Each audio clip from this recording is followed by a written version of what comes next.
Assalamualaikum warahmatullahi wabarakatuh. Halo semuanya, kembali lagi di channel Play Movie. Bagaimana kabar kalian semua? Gue doakan semoga kalian semua selalu ada dalam keadaan sehat. Di video kali ini, gue bakal nyeritain alur cerita dari film All 20 Hours. Film ini menceritakan tentang seorang cewek cantik bernama Mary yang bekerja shift malam di sebuah supermarket yang terletak di dekat hutan. Ketika ia bekerja, ia terus-terusan mendapat teror dari seorang psikopat. Psikopat itu juga membunuh semua orang yang ada di dekat Mary. Siapakah psikopat itu? Sebelum lanjut ke alur cerita lengkapnya, kalian jangan lupa untuk klik tombol subscribe dan nyalakan juga lonceng notifikasinya agar channel ini semakin berkembang. Dan gue ucapkan terima kasih banyak untuk kalian semua yang telah subscribe. Oke semuanya, atur posisi rebahan kalian, pasang headset kalau perlu, dan inilah cerita lengkapnya.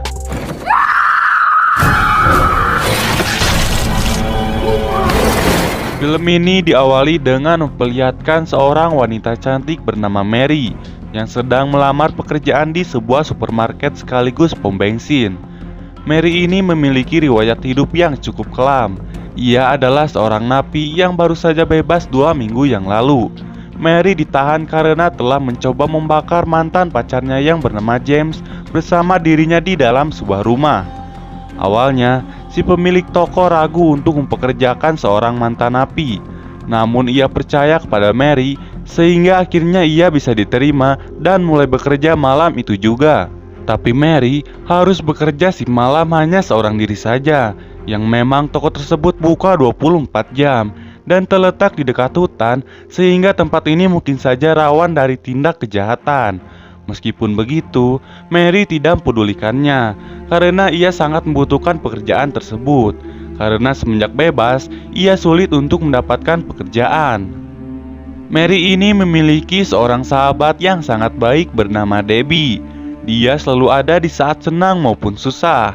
Mary menceritakan kepada Debbie bahwa ia merasa senang mendapatkan pekerjaan itu, walaupun gajinya tidak seberapa dan harus bekerja semalaman. Setelah mereka mengobrol, kemudian Debbie pun mengantar Mary pulang. Sesampainya di rumah, Mary sangat terkejut ketika ia berhalusinasi melihat mantan pacarnya sedang menyakiti seorang wanita di kamar mandi.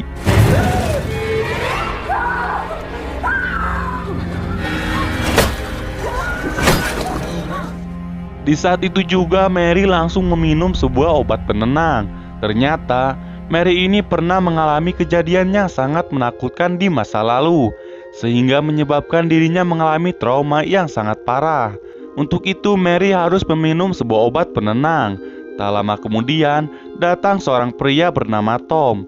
Tom ini adalah seorang polisi yang ditugaskan untuk mengawasi Mary selama masa pembebasan bersyaratnya. Mary juga diwajibkan untuk melapor setiap hari kepada Tom mengenai keadaannya. Mary kemudian mengatakan bahwa dirinya telah mendapatkan pekerjaan di sebuah supermarket. Mendengar hal itu, Tom pun ikut merasa senang. Kemudian Tom mengingatkan Mary kembali untuk selalu melapor tentang keadaannya, agar Mary bisa benar-benar bebas. Setelah itu Tom pun pergi. Sebelum masuk kerja malam, sore harinya Mary pergi untuk bertemu dengan Debbie. Tapi saat di perjalanan, lagi-lagi Mary berhalusinasi melihat mantan pacarnya itu yang seolah-olah selalu mengikutinya. Hal itu pun ia ceritakan kepada Debbie, dan Debbie menyarankan kepada Mary agar Mary tidak memberitahu Tom tentang keadaannya itu. Malam harinya Debbie mengantar Mary pergi kerja, dan sesampainya di sana, Mary bertemu dengan karyawan bernama Robbie. Sebelum bergantian shift dengan Mary, Robbie sedikit mengajarkan tentang bagaimana cara melayani pelanggan. Sementara itu, Debbie yang sudah memastikan kalau Mary baik-baik saja harus segera pergi karena ada urusan, dan akan menjemput Mary ketika Mary nanti pulang. Ketika si Debbie ini menaiki mobil, tiba-tiba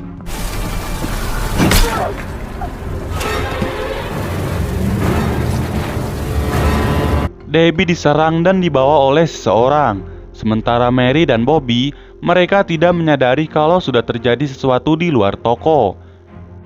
Tak lama kemudian Bobby pun pulang, dan kini Mary hanya sendiri.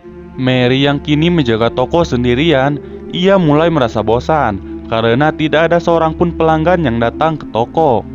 Ia pun mengisi waktunya dengan melihat-lihat sekitar toko. Hingga akhirnya ia mendapat telepon dari seseorang yang menanyakan kok buka hingga seberapa larut. Mary menjawab toko ini buka 24 jam. Namun lagi-lagi orang yang sama menelpon dan menanyakan pertanyaan yang sama. Hingga pada panggilan ketiga, orang itu mengatakan sesuatu yang membuat Mary menjadi kaget dan ketakutan. You like watching people die.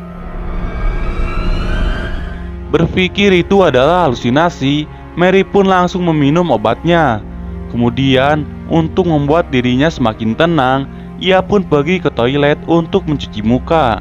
Pada saat yang sama, Mary mendapat pelanggan pertamanya yang ingin mengisi solar dan membeli beberapa makanan. Namun ketika ingin membayar, pria itu mencoba untuk menggoda Mary, tapi tidak direspon oleh Mary. Setelah selesai melakukan pembayaran, si supir itu pun langsung pergi dan meninggalkan kartu kreditnya. Saat Mary mengejarnya untuk mengembalikan kartu kreditnya, tiba-tiba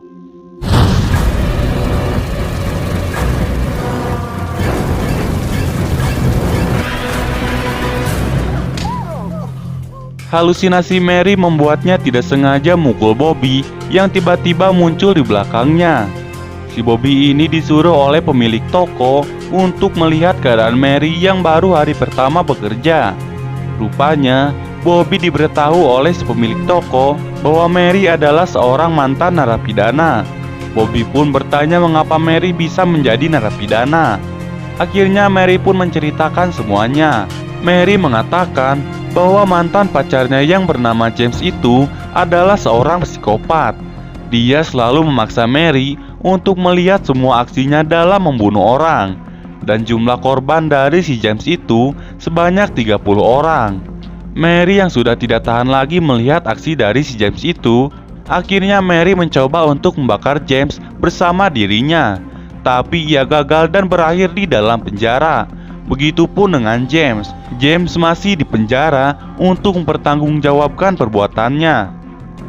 Karena kejadian itulah, kondisi Mary dan mental kejiwaannya jadi terganggu, lantaran dia selalu menyaksikan James saat membunuh korbannya. Tak lama setelah Mary bercerita dan mengobrol, Bobby akhirnya pamit untuk pulang setelah memastikan Mary baik-baik saja. Namun ketika di tengah perjalanan, tiba-tiba mobilnya mogok. Dan saat Bobby mengecek mesin mobilnya, tiba-tiba sementara itu di toko, toilet yang biasa dipakai oleh pelanggan mengalami kebocoran. Mary pergi untuk mengeceknya. Ketika Mary melihat salah satu toilet, ia melihat ada sebuah kartu nama di dalam kloset. Ketika Mary mengambilnya, tiba-tiba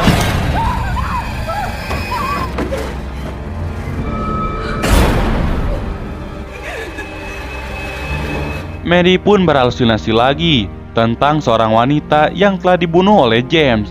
Mary pun berusaha untuk menenangkan diri dan meyakini bahwa semua itu tidak nyata. Setelah itu Mary pun langsung kembali ke toko dan ternyata di sana sudah ada Tom yang menunggu. Tom mengatakan bahwa ia hanya kebetulan lewat sini dan mampir untuk melihat keadaan Mary. Mary awalnya merasa kesal kepada Tom karena ia merasa bahwa dirinya selalu diawasi oleh Tom. Hingga akhirnya Tom ingin pergi ke toilet. Karena toilet yang di luar rusak, akhirnya Mary menunjukkan toilet yang ada di dalam toko. Tak lama setelah Tom pergi, tiba-tiba Mary melihat ada James di depannya. Mary pun mencoba untuk tetap tenang dan percaya bahwa itu hanyalah halusinasinya. Tapi tiba-tiba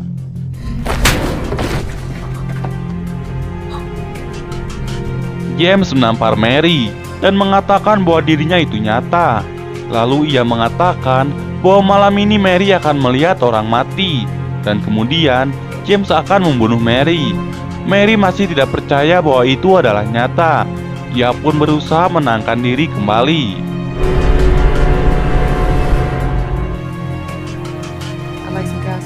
Ternyata orang yang ada di depannya hanyalah seorang wanita yang ingin mengisi bensin. Mary pun langsung melayaninya, dan saat wanita itu hendak pergi, ia bertanya kepada Mary, "Kau buka hingga seberapa larut?" Mary pun menduga bahwa wanita inilah yang telah menelpon dan menanyakan pertanyaan yang sama. Mary pun menjadi marah dan bertanya, "Kenapa kau melakukan semua ini?" Namun si wanita itu mengaku bahwa ia tidak pernah menelpon Mary. Hingga pada akhirnya Tom pun datang dan bertanya apa yang terjadi. Mary pun menjawab bahwa wanita itu yang telah menelponnya semalaman. Tom pun kembali bertanya, "Apakah kau yakin kalau wanita itu pelakunya?" Mary pun menjawab bahwa ia tidak tahu. Mary juga mengatakan bahwa ia menderita paranoid dan delusional. Mendengar perkataan itu, Tom menjadi marah karena Mary tidak memberitahunya. Lalu Tom mengatakan bahwa Mary harus selalu berkata jujur tentang keadaannya. Dan tak lama kemudian Tom pun pergi. Setelah beberapa saat Tom pergi, Mary mencoba menelpon Bobby. Tapi ia mendengar suara handphone Bobby yang ada di sekitarnya. Mary pun langsung mencari sumber suara itu. Dan ternyata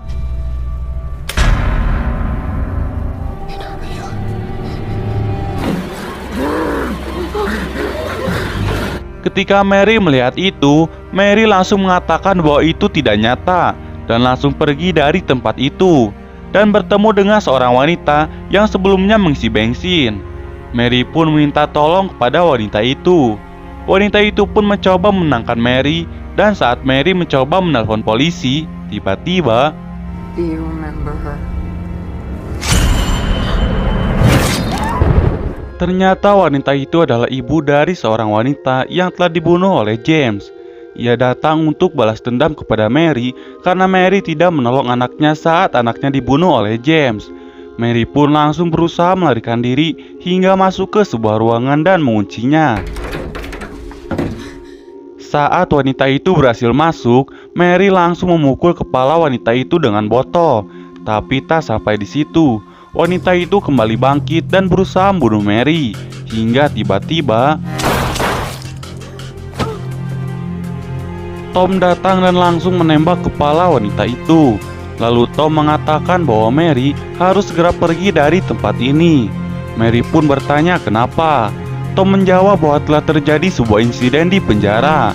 Badai besar memutuskan aliran listrik dan beberapa tahanan berhasil kabur. Dan salah satunya adalah James. Sontak hal itu membuat Mary terkejut. Ternyata yang datang menerornya adalah James yang nyata. Dan tak lama kemudian, tiba-tiba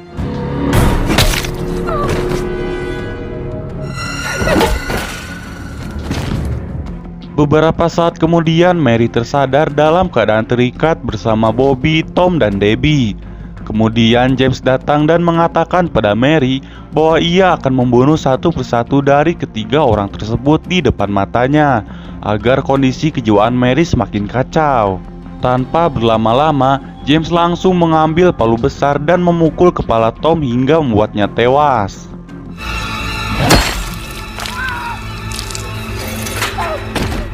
Kemudian Mary semakin histeris ketika melihat Debbie dibunuh dengan cara dibekap wajahnya dengan menggunakan plastik.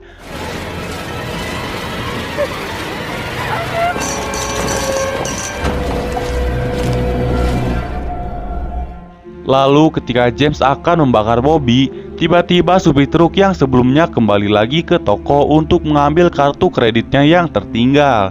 James pun langsung keluar untuk mengatasi hal itu. Mereka mengambil kesempatan ini untuk melepaskan diri, dan akhirnya Mary pun berhasil melepaskan diri. Kemudian Bobby menyuruh Mary untuk mengambil sebuah senapan di dalam lemari. Setelah itu, mereka berdua pun bersiap untuk menembak James ketika nanti ia kembali. Sementara itu di luar, supir truk melihat keadaan toko yang sudah berantakan dan banyak darah yang berlumuran. Ia pun menduga kalau toko ini telah dirampok. Ia pun langsung menghubungi polisi dan memberikan alamat toko ini. Setelah itu si supir berkeliling toko untuk mencari tahu apa yang telah terjadi. Hingga akhirnya dan kemudian Mary dan Bobby mengira bahwa mereka telah membunuh James. Tapi saat mereka melihatnya, Mary menangis dan merasa bersalah karena yang telah ditembaknya ternyata bukanlah James, melainkan si supir truk. Tak lama kemudian polisi pun tiba. Mary dan Bobby sepakat untuk menghampiri polisi itu untuk mendapat perlindungan. Tapi ketika mereka lengah, Bobby dipukul menggunakan palu dari belakang dan membuatnya tewas. Sementara Mary berhasil keluar dan meminta perlindungan dari polisi itu. Ketika mereka hendak pergi dari tempat itu, tiba-tiba polisi itu pun mati, dan Mary langsung keluar dari mobil itu dan berusaha melarikan diri dari kejaran psikopat James. Mary pun lari-lari dan berlari, hingga akhirnya ia masuk ke sebuah tempat dan menemukan sebuah skop yang tajam. Ia pun berencana untuk membunuh James dengan menggunakan skop itu. Sementara itu, James yang mendengar ada suara di tempat itu, ia pun masuk untuk melihatnya. Dan ternyata tidak ada apa-apa. Kemudian saat James akan keluar, tiba-tiba lalu Mary pun kembali berlari dan masuk kembali ke toko lalu menguncinya. Mary pun masuk ke sebuah ruangan dan mencari senjata untuk membunuh James. Hingga akhirnya Mary melihat kepala rusa dengan tanduk yang sangat tajam. James berhasil masuk ke dalam toko itu dan langsung mencari Mary. Dan saat si James ini membuka salah satu pintu ruangan, tiba-tiba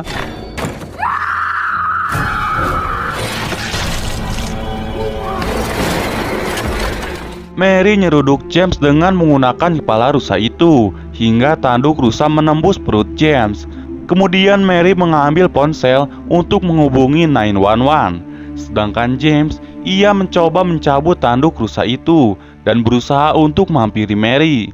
Karena luka yang cukup parah, akhirnya James pun mati. Setelah semuanya berakhir, Mary pun pingsan dan terbangun pada pagi harinya. Seketika Mary kaget dan bingung karena mayat James telah menghilang. Lalu dengan perlahan Mary pun berjalan menuju keluar toko. Kemudian scene ditutup dengan memperlihatkan Mary yang sudah bekerja di sebuah salon. Tapi tiba-tiba film pun selesai. Oke semuanya, sekian dari video kali ini. Semoga video ini bisa menghibur kalian semua. Dan jangan lupa untuk like, comment, share, dan subscribe. Dan nyalakan juga lonceng notifikasinya agar channel ini semakin berkembang. Dan gue pun makin semangat dalam buat kontennya. Oke semuanya, sampai ketemu lagi di alur cerita berikutnya. Wassalamualaikum warahmatullahi wabarakatuh.